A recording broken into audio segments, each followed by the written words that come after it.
It's a good win. There's a lot of people. It's like Woodstock, except everybody's got their clothes on. But eat a damn snack. You're like my wife when you get in space. You just get lost. It's ahead! Short steps are better than long steps. That's the only time in your life you're going to hear short is better than long. It's ahead! What's up, everyone? Welcome back to 614 Headsets, the weekly sports podcast where we say football is unconditional love. We're three high school football coaches from Columbus, Ohio.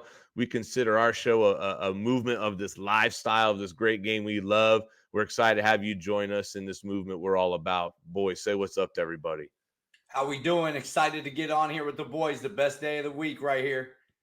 Appreciate everyone for tuning in and hope you enjoy this episode and many more. Hey, make sure you subscribe to the show on YouTube or wherever your favorite platform is.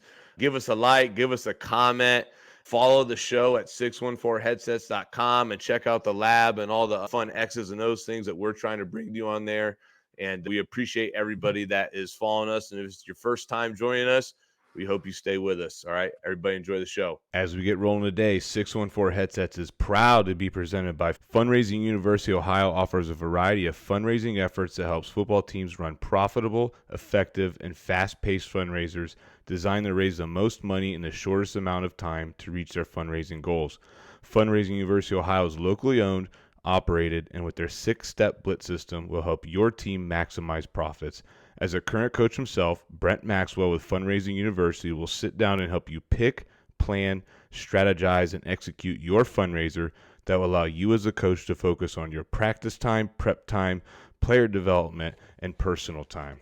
If you're interested in us running a fundraiser for you, please contact Brent Maxwell at the letter B Maxwell at fundraising.net or 740-501-8946 to learn how you can get started with fundraising.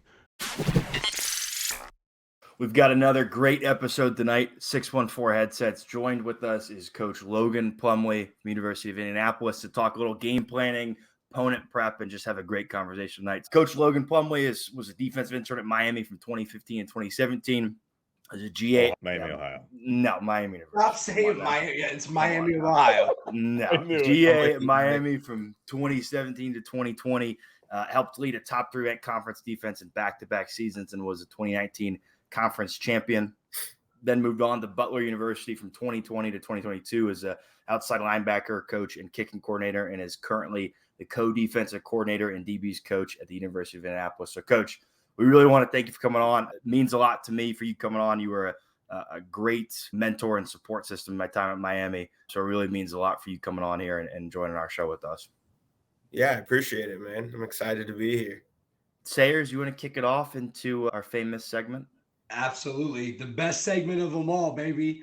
The Pick Six segment is powered by Story Rivals Sports Media. Championships, friendships, and life lessons are among the most meaningful parts of the athletic competition. We are passionate about preserving them by offering the most unique highlight experience available. And Storied Rivals delivers your team's content with services designed to change the way you experience these unforgettable moments now and for a lifetime. Storied Rivals now offers a complete team apparel and player shop customizable to your program. Contact us by email at info@storyrivals.com to schedule an appointment with a member of our team. So, Coach, 6 questions coming at you. They're coming, but you don't know what they are. We're going to round robin it. And for once, I'm going to try not to cut anybody off and jump ahead of somebody. Ryan, go ahead, man. It's your segment, Mr. All Gas. Thank you. You already know what it is. So, Coach, if you had to choose, which would you pick between never sleeping again and never eating again? Like, you would still stay alive. Like, I know you would die if either one of those you did stop. Yeah, no, never sleeping again. Eating too much good food. Yeah, no doubt. What's a good spot in Indy, Coach? Good spot in Indy. There's a place called Brothers downtown. There's a place called Kilroy's. Stout loves Brothers downtown. Is it the same Brothers that we know of? Probably is. And then there's a place called the Eagle, too. There's one in Columbus, though, too. So the Eagle, yes. Yeah. I'll give you my Eagle story. I went in there, right? And you can kind of order by the size you want, but you can get the whole chicken. Yeah. And she looks at me. I'll go, I'll take the whole chicken. And then she's, yeah, I'm like the whole chicken. And that hot honey and everything else and the jam and stuff. Woo-hoo-hoo. Then you can add the chicken to the mac and cheese or to the grilled cheese. If you add chicken to that, it becomes pretty a fire spot. Good choice. Coach, my first question for you. What's a place on your bucket list you want to go see or go visit before it's all said and done? What's a place on your bucket list? I've never been out of the country, so probably going out of the country somewhere. I've also always wanted to go to the Rose Bowl and go and see a game in Pasadena. Haven't been able to do that. I grew up an hour north of Columbus in Bucyrus. So Redmen. Oh, yeah. My dad went to Ohio State, grew up a big Buckeye fan, so the Rose Bowl was always the pinnacle of college football for me. What's that pizza spot in Bucyrus? Baker's. Yeah. That was where I worked in high school. Yeah. Yes, sir. Been That's there. how you know Scout is so old. I swear to God. Every spot that's talked about on here, anywhere, he has a story about it or a place he knows. I coached up in that area, and then Aaron Eckert was the head coach there for a little bit. He was my head coach. Aaron and I played in an all-star game together. That's how we became friends. And Aaron's now the head coach at Ontario, and we still talk with one another. Man, we should get him on the show. And you should. Bucyrus used to have a really big 7-on-7, really good facilities, and a really strong tradition. And I've had a little Baker's Pizza while I was there. You know, Baker's Pizza is good. Get a nice big flight of beer and stuff. It's a good spot, man. If you're in Bucyrus, check it out. Did they close? Did I see? Did Baker's? Yeah, or somebody bought them out. I don't know, but I could be wrong. So anyways, Coach, I got question 3. I think we celebrate a lot of the successes. And as you coach a little bit longer than these 2 pipsqueaks, you think about what got you where you're at and some of the losses and the failures of what you learned from them at time. What is maybe the hardest moment or biggest learning experience you've had in this career?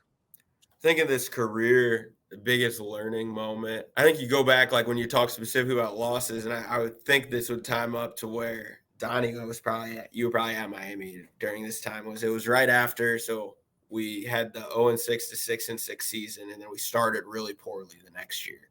Yeah. And then after we lost to Kent State in a game that we shouldn't have lost. And that was a game where it just felt like we had really high hopes going into the year. I think we took a lot for granted over the offseason, and we had to reevaluate a lot of things. We actually didn't practice the first day of that week. Tuesday, we didn't practice. We just met about a lot of things other than football and tried to get things sorted out. So I think that was a really big learning experience from a football standpoint of how you approach things. And there's no such thing as natural progression was the takeaway there, in the sense that just because we turned things around in the 2016 season had nothing to do with how the 17 season was going to start or go. So I think that's something I think about every offseason, and that was a pretty valuable lesson there. One, how to approach that.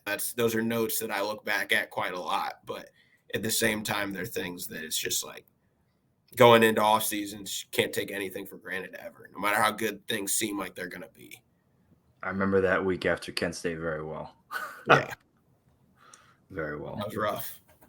That's a tough one. Yeah, that's tough. But I got my next question, Coach. So for me, I'm huge with like my pregame ritual, and I also am superstitious too. So like the whole first half of this year, I wore just a polo until we played a game where it was like, okay, we're probably gonna win this for sure. Then I switched so I could have some winter gear.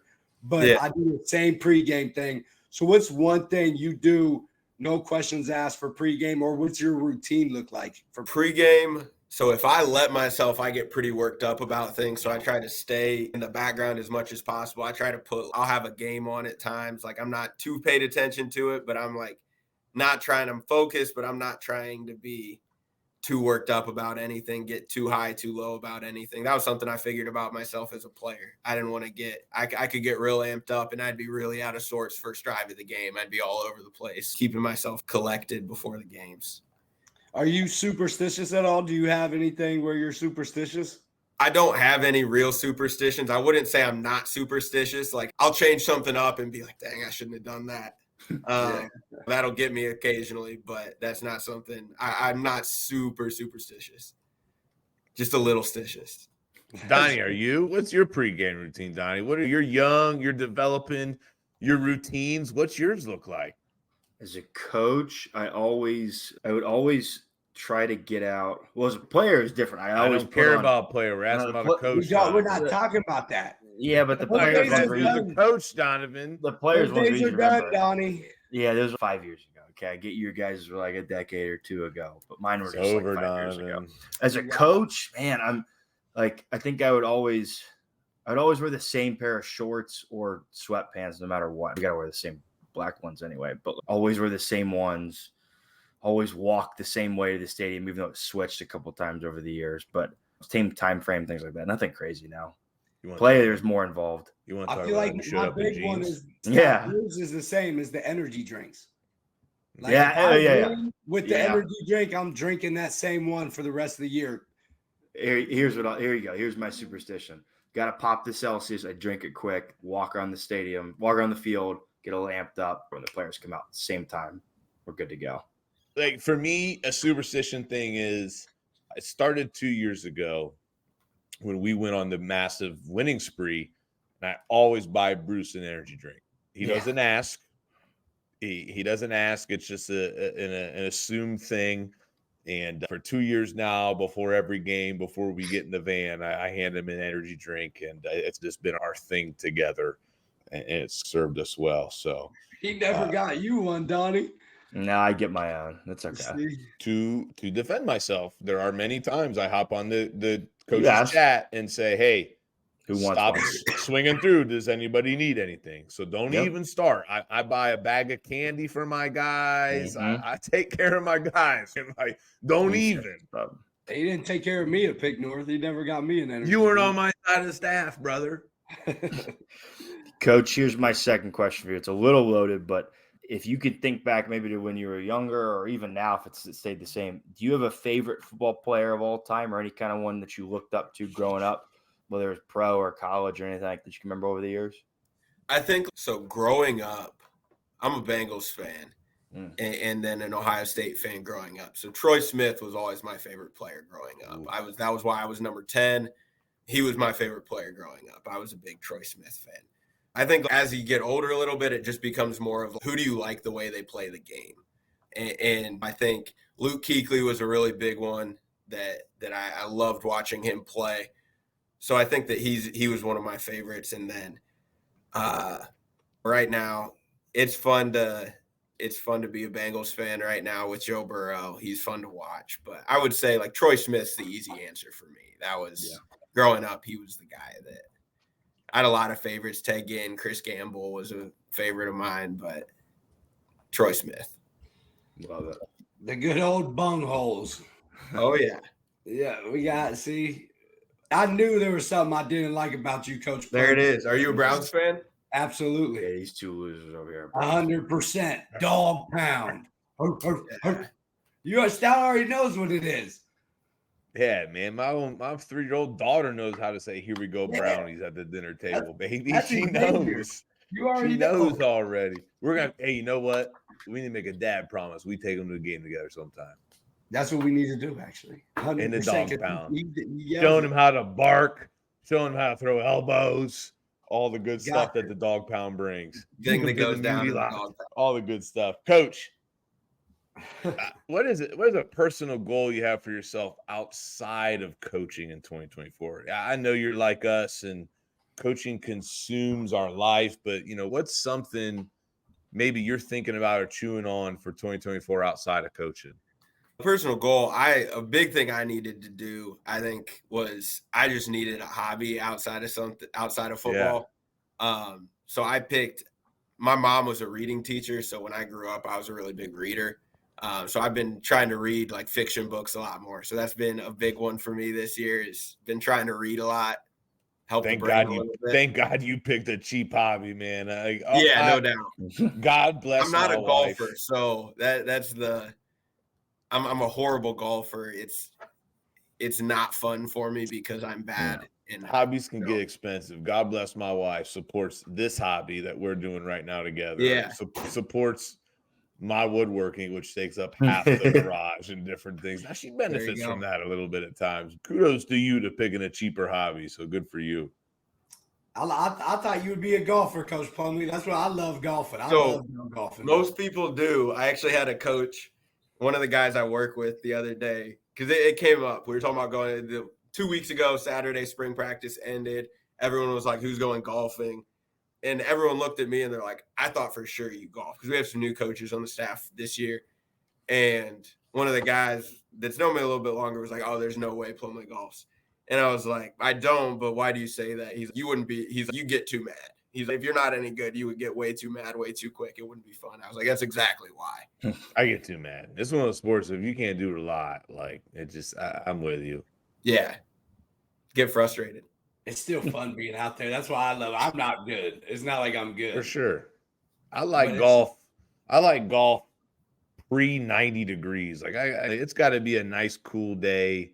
If it's too hot, it's what are we doing here? Like this is too much. I think 9 is the sweet spot, but no one ever wants to golf 9. Everyone wants to go golfing. I'm a 12-hole golfer, so like after 12 holes, if I go 18, after 12 holes, I'm cashed. I'm like, let me go. Give me like a good 13-ish holes. You know what I mean? If I could, that's the sweet spot, right? Pay for a 9, be on a slow course, double back, play a couple. Like 13 is the magic spot, somewhere around there, man. 12 or 13. That's what I've learned. So. Yes. 18, no. 18's a killer. That's a whole 4 or 5 hours of your day right there. You're exhausted afterwards. You should end up skipping towards the end. No, look, I'm not tired. I ride in the car. I'm not worried about that. I just don't have the attention span. You're just sit there, drink beer for 5 hours. It's like, all right, time to go. You incriminate yourself again. We don't drink beer. Bro, zins and drinking beer.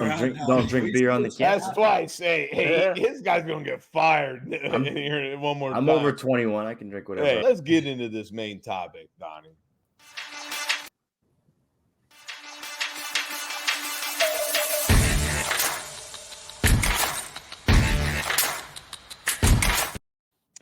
Hey, so as this episode is titled From the Film to the Field, right? And diving into how do you go about scouting an opponent, preparing your game plan, transferring that over to your players, which I think sometimes is almost even the hardest part at times.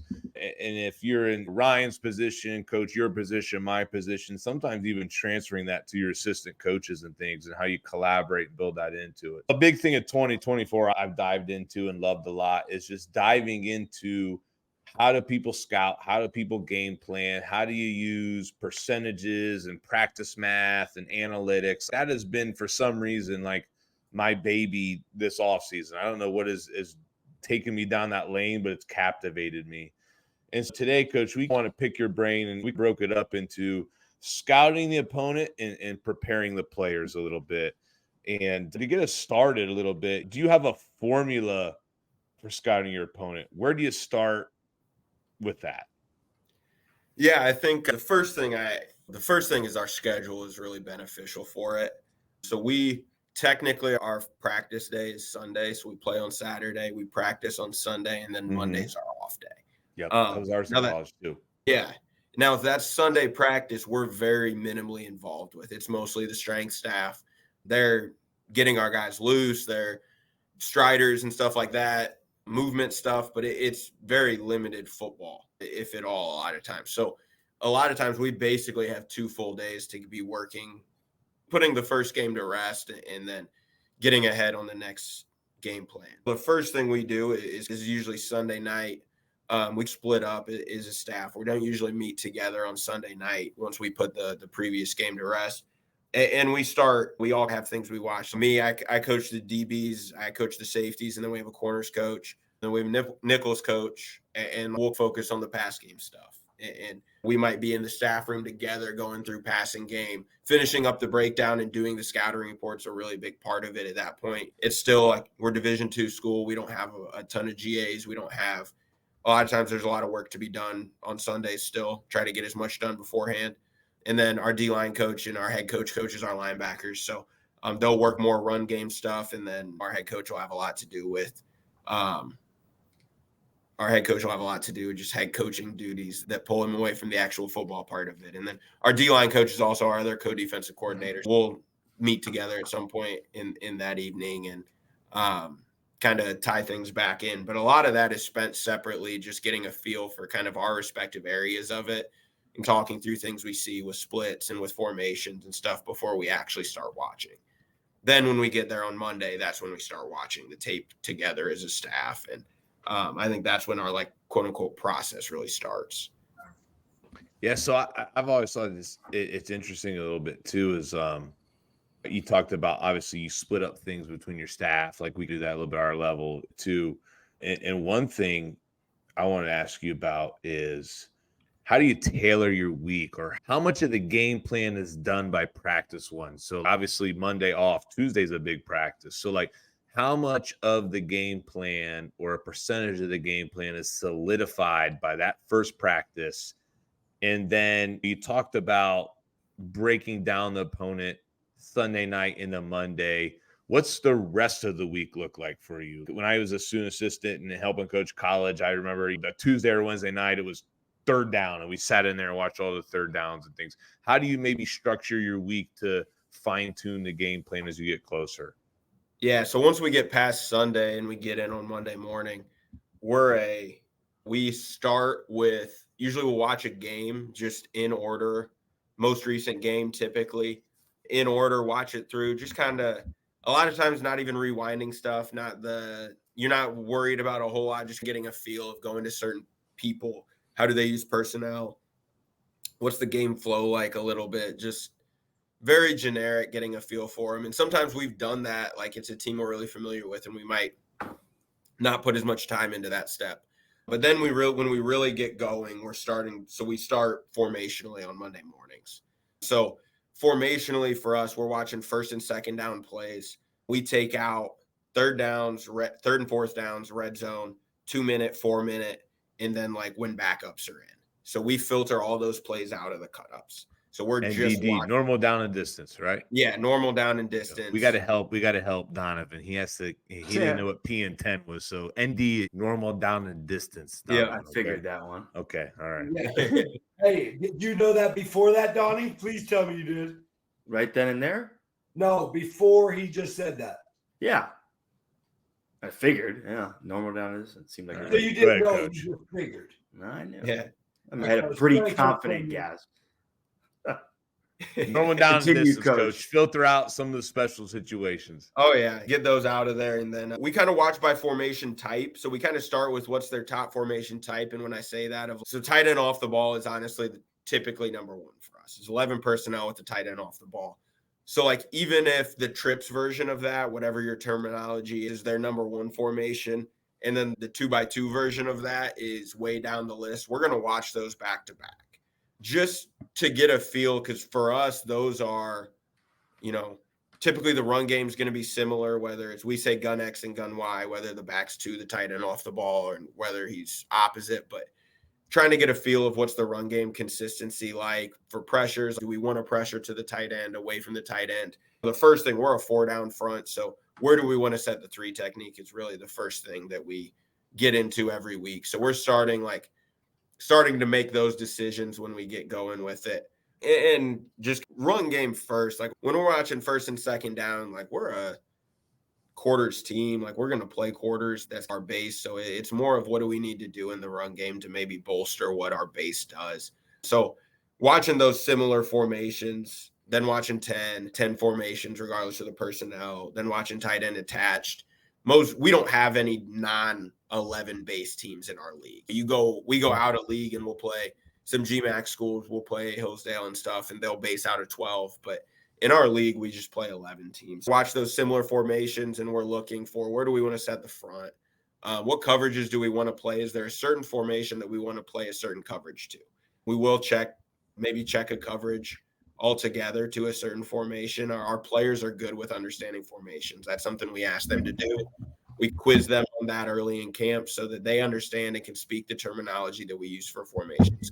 With our regular quarter stuff, we might say 2 detached, you're going to play this. Pro surface, you're going to play this. But then we also might say against Ollie formation, we want to check the cover 3. And they need to be able to recognize what Ollie formation is. So that's the base of that's going to take us a lot of that first day is going through and watching formationally. We do runs first within each formation, runs and then passes. And I think that one thing that just being a part of different game planning formats, we have separate cutups to where it's Ollie's a separate cut up from whip, which is a separate cut up from wide rather than just a continuous one, because it creates natural conversation points, like when you close out a one cut up and then move into the next one. Because those meetings get long if you just roll into a new formation and then you look up and you're like, man, how long have we been on this formation? Like, you just slipped into it without noticing it. I think having those separate cut-ups, like as little of a detail as that seems, helps a lot because you talk about things more frequently. So that's the bulk of the first down. And then you talked about practice. We're going to know how to run our base defense by the time we hit our first practice. We may not know exactly what pressures we're going to run on first, second down. We have some pressures we're going to run every week. Like we don't need to hide this from anybody. Like we're a big cross dog, double A gap, 3 deep, 2 under pressure team. That's in our game plan every week. So we can go practice that on every practice. That's going to be in our game plan. It might be different amounts. We might like it more or less, but so we can practice the things that we know. We just have to know, like, where are we setting the front in our base defense? What coverages are we playing within quarters to these kinds of surfaces and formations? As long as we know those things, we feel pretty good heading into that first practice. Can you help people listening understand? Because I think they hear it from Sayers and Stout and I and other guests that we have on come from around the high school world, but from the college side, I think it's still a similar mindset. Can you explain how much work you guys put into the film? Because that Sunday, you get back from a game, whatever time it may be, you guys are sometimes going straight to meetings and you're spending the day locked away like a lot of coaches across high school and college do. But the importance of how much work you guys put in so that you are confident come Monday, even if the whole game plan isn't in, but you have to have a level of confidence to explain to your players, like you said, this is how we're going to run our base defense, or from the opposite, this is going to run our base offense, whatever. And after doing that for 14, 15 hours straight, and then boom, you're right into it. You forget whatever happened on Saturday, and then boom, you're right back into it.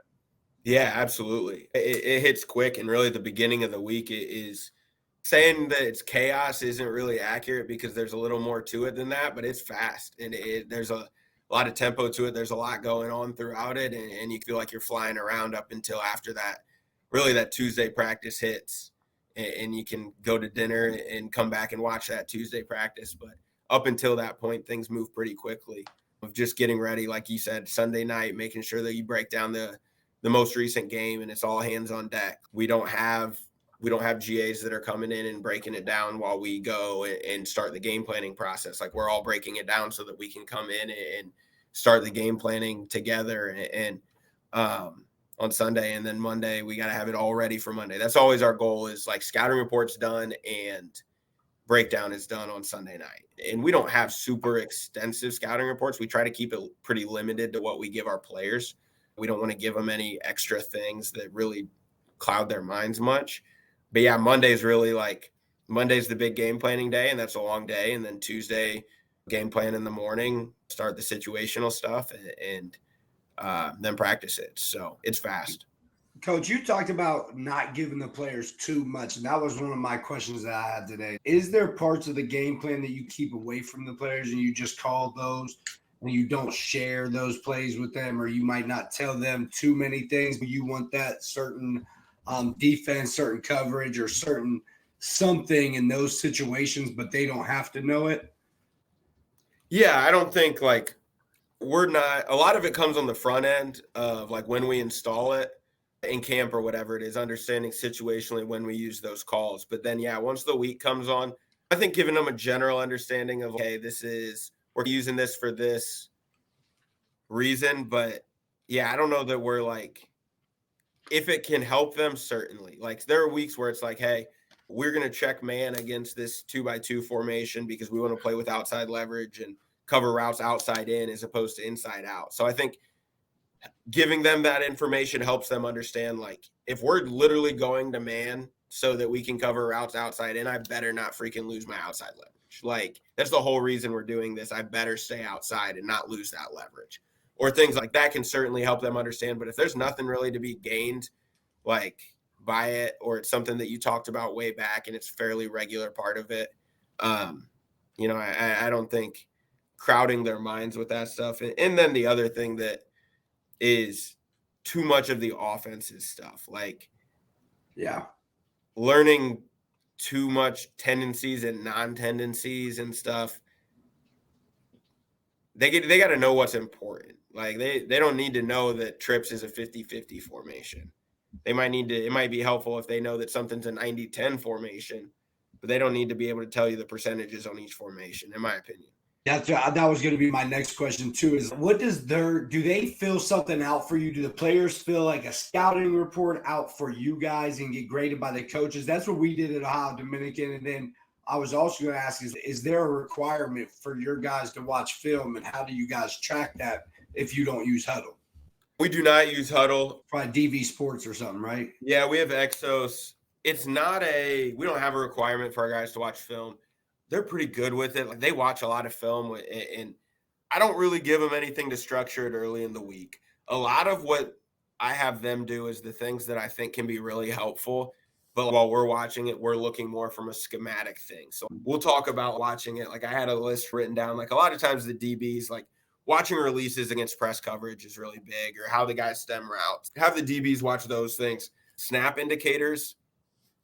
Like those are things we always forget to look at when guys are watching film. Like players, I think, because those are the people it directly helps the most. Like they want to look for that stuff in a lot of cases. So like looking at snap indicators, looking quarterback demeanor, running back demeanor. Like a couple years, it was actually at Miami one year. Like we had a linebacker that realized that every time it was the running back checked the protections, but the quarterback checked the runs.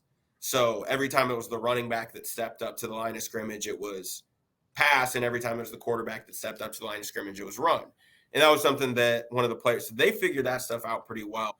But more of the like schematic things or like formational number tendencies, I don't really try to have them try to figure that stuff out too much, because we can just run a report and get that. I don't want them to spend their time on that. Like I'd rather them look at players and just like, the big thing I try to get them doing is I'll make a cut up as quickly as I can after the next opponent and just tell them to like, we know like our base defense is called black quarters. Think through look at your key for black quarters for this cut up. It's 12 plays. Get a head start on it. What's your key do? That's more of what we do with them watching film than it is trying to get clues to what play they're going to run or stuff. It's interesting you bring up tracking, Ryan, because I remember like when I was in college, same thing, didn't have Huddle, DV, or Exos, one of those ones. There was always a film room. It was right next to the coach's office, a large film room. But it was always full of players. You'd swing in and you'd pull up film, or you'd be watching with people.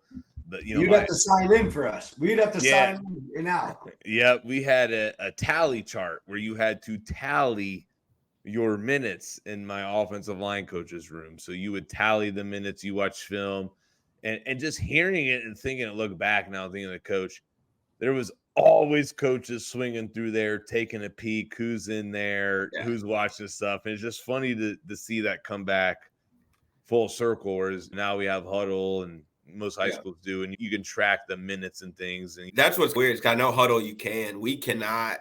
As far as I know, I don't think there's a way for us to do it. And as a high school coach, I try to tell my kids 1 hour. Give me 1 hour. 1 hour above what we do. I've done scouting opponent scout sheets, and kids have a homework sheet to fill out that kind of trains their eyes a little bit. And I love the fact that we have Just Play too. And I will throughout the week, I will pull up and see who's been on Huddle, who's been on Just Play, which is our playbook, scouting report, and all that stuff. And I'll start blasting out, hey, here's all of these guys have not logged on, or here's their time limits. And I'll just start putting that pressure on them to let know, hey, I know you're not preparing or looking at your stuff, but it's interesting. And I had a question, because we've talked a lot about earlier in the week, down the distance, formationally, things like that.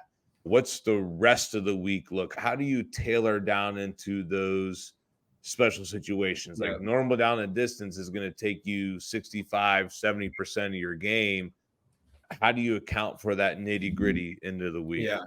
So Tuesday morning is third down for us once we're done with base personnel. Now, a lot of times what leaks into that is not necessarily special situations, but like the hard stuff that end up being long conversations, unbalanced formations, heavy personnel stuff, like those things where it's like, we're going to have an automatic check. We've got to make a new call for this. A lot of times that leaks into Tuesday morning. But on paper, Tuesday morning is third down. And we actually have a wild card of we bumped this up. This is a faster schedule than what I'm used to. Now we get in early. So we get in, and I think it's 6:00 during the season. And we're not you leave when you get your work done. Usually that's not later than 9 for us, but we leave after practice on Wednesdays and Thursdays, which everywhere I've ever been, it's just been Thursdays. That was Coach Keever's big thing. He was an assistant here forever. So like we have to accelerate our week a little bit to make sure we get through all of that stuff. But on paper, Tuesday morning is third down for us, and we start short yardage, 3rd and 1 to 2. One thing, it's just a little nugget, but that's like really helped. And it doesn't make a ton, but I was listening to West Virginia's offensive coordinator, and I don't remember who it was. It was 3 or 4 years ago at this time. But he was talking about how they game planned third down as an offense. And he said that they did 3rd and 3 completely separate. Like they didn't lump it into 1 and 2 or 4 to 6. And I was like, that makes a lot of sense on defense, just because that's the outlier of always like it can throw off your run, because teams treat that one differently. So that throws off your run pass numbers in 1 to 2 or 4 to 6, depending on how it is. So I started watching that separately and just deciding like I might throw it in one of those two, whichever one it matches with afterwards. But like the first time I watch 3rd and 3, I watch it separately so that it doesn't throw off the numbers for each cut up. It's interesting where people put their stops at their cut-ups when they scout. So I just got done reading Brian Billick's Developing Offense and Game Plan. Fantastic book. Like, I can't believe 12 years in, it's the first time I've read it. Like, even after calling offense for so long, like, still made me think and learn about a lot of stuff. And then went back and did all the math on our situations, like across the last 2 years. When have we been in those situations? And they had it down to like 3rd and 1 was like an average of 1 call a game. And a lot of times they said from the offensive perspective, it's just a carryover play for them that they carry over. And then getting into, they looked at 3rd and 2 and 3 was separate from 3rd and 4 to 6 or 4 to 7. So like 3rd and 1 was its own thing because it was such a small amount. 3rd and short for them started at 2 and 3, and then medium was that kind of 4 to 6 range. So it's interesting to see where everybody makes a cutoff point. Yeah, and for us, third down game planning is a little bit different than our base game planning. So there is an element of what does the other team do, in the sense of do they run certain route concepts out of certain formations and things like that. Some teams do that. But I think more than base downs, you'll open third down cutups and it's completely different. It's just like it's a game-to-game thing, or there's not a lot of consistency or flow to the cut up. So I think that one of the things that it ends up being is, one, is their quarterback a threat to run it? That'll affect how much man we want to play. That'll affect how aggressive do we want to be with our blitzes. If the quarterback's a run threat, if we feel like we need to play man, we need to have a way with the front to be able to keep him contained. If we want an aggressive pressure, we need to play some zone behind that so that we don't get caught in man with an aggressive pressure and then he gets out. Is the quarterback more of a statue? He's not going to move around. You can take advantage of that. But once you figure those things out, do they have a receiver that they're going to go to? Third down, I think, is for us has been a fairly decent self-scout more than anything, of making sure, because I think that's why you look at offenses and they're doing something different every week on third down, is they're just what are they getting from the defenses? So for us, like, we self-scout third down quite a bit and make sure we're not being too predictable in those specific down and distances. You're hitting all my questions without me even asking them. I was going to ask you, how much do you guys self-scout? Was about to be my next one. Yeah, it's a lot of third down. Red zone, our self-scout's going to show up as quarters over and over again. There's not a lot of self-scout needed there. And then we'll self-scout some formations that end up being potential automatic check formations, like nub trips or things like that, to where make sure we're not being super predictable in all formations. So that's where our self-scout comes in. We're not doing a lot of, hey, what's our average per play in this call right now? But it's more like, on third down, what are we playing coverage-wise in a lot of cases? And then are there certain formations where we're getting really predictable? Coach, I got a question for preparing the players early on. Like how do you guys balance looking at corrections from the previous game versus whether that's corrections or just praise from it in general? I'll give a pretty clear example. After when we played Ohio State, we didn't watch the film, at least O-line. We didn't watch the film the next day. It was like, move Good on. idea. But then there's some games like you need to see it. How do you guys balance that for helping the players best prepare? We spend a lot of Sunday watching. Sunday is typically watching the film. I don't show every play of all the games. I'm going to try to pull out some plays, like probably not going to overcorrect some trick play, not literal trick play, but just like a play that doesn't have a lot of carryover to other opponents or things like that. But I try to keep the cut up under 40 when we roll into meetings. We have longer meetings on Sundays so that we can get to maybe an introduction to the next opponent, but we do show the previous game a decent amount. We're not watching the whole thing, but we show it. Yeah. Now, like you said, I don't think we showed the Ohio State game in the DB room either. I don't think anybody did. No, Garrett Wilson and Chris Olave were in that. But I think that you got to keep in mind what you want to get out of it and correct things that need corrected, but be ready to move on. That's the biggest thing I have with why I enjoy going on Sundays as our practice day and not Mondays. Is just, man, sometimes it feels, especially after a loss, like it sucks to still be talking about that game on Monday. That thing happened 2 days ago. And you're coming in and it's hard to still be like, you're not mad. Like you're trying to move on with it. You moved on. You're not mad about things and you're bringing them back up. And you just want to be moving on to the next team at that point. And then it feels like a waste of time to go back to the game. So being on the day after the game has been really helpful with that. It's like a feel thing. We do the same thing. It just depends how that previous game go, who's the next opponent. Their kids know. If you just absolutely destroy somebody you should have destroyed in a big week's coming up, let's get into this big week. Like they get it and they understand. And we do the same thing too. And it wasn't necessarily that when I first started coaching, we tried to watch the whole game. And then it evolved into trying to pull out a cut up of 20 to 30 plays. Hey, let's celebrate some of the good, but let's just really get into what we need to correct and make better. And we're not going to get through everything, but it's like the 20 to 30, we absolutely have to do it because we get them the next day, but we have a half hour. By the time you start coaching all the details and stuff, like 20, 25 plays, no doubt to get through it. Coach, I want to ask, we've talked about it at your level or whatever. And even if it's ideal world, obviously coaches are the experts in breaking down their part of the scout, right? And developing the game plan.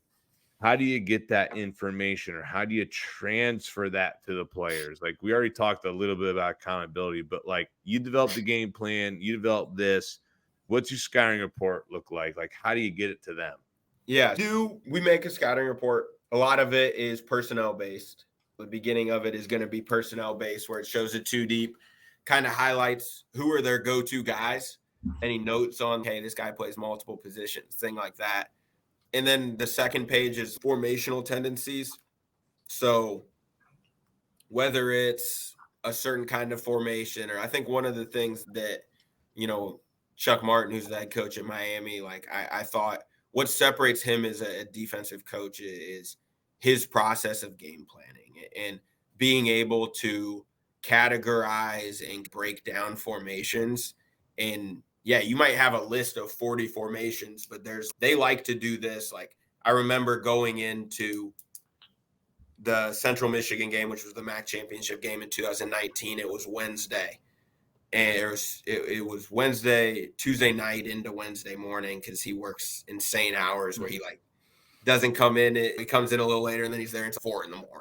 So he's like rolling at 2 a.m. and he's starting to piece. And you can tell when he's starting to piece things together and he's watching it and he's like flipping back and forth between all these formations. And then he looks at me and he's like, they only have 3 route concepts if there are 3 guys in the boundary. And so he starts watching them, and it was like it didn't matter what kind of 3 guys in the boundary they were. 2 receivers and a running back, FSL, tight end, receiver, running back, tight end, wing, running back, If there are 3 guys somewhat close together in the boundary, they had 2 or 3 different route concepts. So it's Wednesday before the MAC championship game, and we stay out after practice, and we're like putting in an automatic check to all these different guys lined up into the boundary because that was their tendency. So I think being able to simplify those things and put those pictures for the players and simplify the game to where it's, hey, this is what the tendencies are out of all 4x1 formations, 3x1 with the back strong. We call that 4x1. Whether it's trips, whether it's tight end trips, whatever it is, just grouping formations together and being able to say these things are all very similar. And this is their identity and this is what they do out of those things. So trying to simplify things a little bit. I'm visual, very visual with it. So like I make a 10-play cut up every night throughout the week. And to me, I don't do as much on paper as I do on film with the quote unquote scouting report. So it's a precursor to practice the next day. And I just call it mental reps. And what I do is I quote unquote script it, and I give them 2-3 calls for each play. And I'll put a note in there, and then I'll take a picture and send it in our group chat. And then they go through it, and I try to keep it very close to 10 plays because if it's longer than that, I don't want them to open the cut up and be like, ah, dang, 24 plays, like I'm not getting through this. And then they just close it right away. I feel like if it's somewhere in that 8 to 12 range, like they're going to watch it. Mm-hmm. So just being able to keep it short so that they do it every night. And that's sometimes tough for me because I am a more is more guy, but that's not always best, and trying to keep it so that they do it. And I think that they do a really good job with it. That's the video scouting reports are where I've went with a lot. That was my question, is like, how much is your scouting report still print? Is it digital? How are you maybe utilizing technology versus not? Yeah, we do send it out over email. I give them a paper copy of it. Not everybody on our staff does. They make fun of me a lot because I have a lot of guys in my position group too. I think like when the fall comes, there's going to be 25 of them. So we're going to be rolling out some paper off that copier. But it's not long, and the paper copy is really just tendencies and like strong tendencies. I don't give them much. If it's less than 80, I don't usually give it to them. And if it's not something that they can use, like much more on the demeanor. Hey, can you look at the tight end? Is there air between the tight end and the tackle? A lot of times that means pass. Is he in a deep alignment? A lot of times that means he's going back across the line. Like being able to recognize those things for the people it matters. Coach, I got one more question for you. If you could give advice to any younger college coach out there or any younger coach in general that's trying to advance their career, I think to say quickly and successfully like yours, right? Like I think it's fair to say you've moved your career on pretty quickly from GA at Miami and then 2 different coaching stops as a position coach to where you are now. If you give any advice to some younger coaches about doing that or just about having a successful career early on, what would you say to them? I think the first thing is be focused on being a good football coach. Like a lot of people, especially early on, get really invested in, because this is what, and there's some truth to it, but a lot of people are just like, hey, you've got to build the network and you've got to know people in the business. It's who, not necessarily what you know. And that's makes sense to an extent, but there's also a big part of it that's who is mainly who you work with. And those people are going to know whether you're a good coach or not, and whether you're a good person to work with or not. You might get opportunities from people that you just casually know, but most of your opportunities are going to come from people you work with.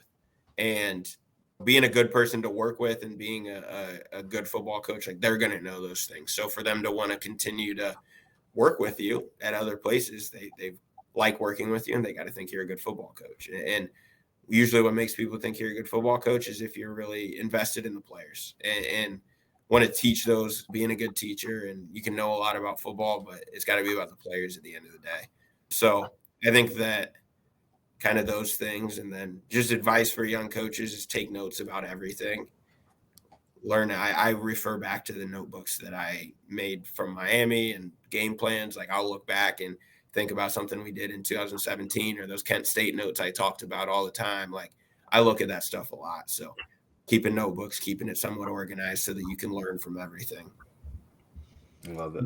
There we go. There we go. Coach Plumley, we appreciate you, man. Thank you so much for coming on. That's Indy's finest right there.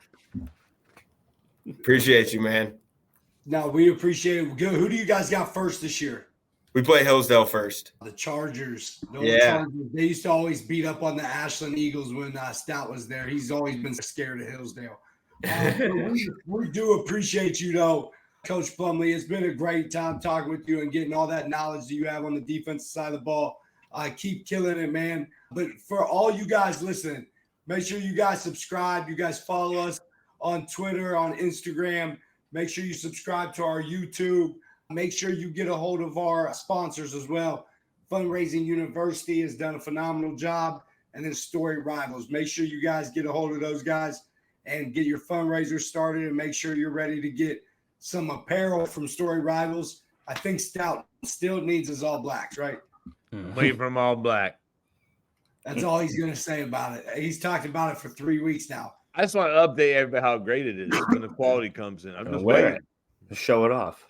Yeah. I like it. Yeah, you got to wear it. It'll probably be too tight because Stout always gets those schmediums. Donnie, it was good to have you back. Was it good to be back on the show for once, or? It was good to be back. This was fun. It always is fun, but this was really fun tonight. I missed you. There we go. I figured you missed me. I know. But thank you, guys. We appreciate it. Appreciate it, Thank guys. you very much.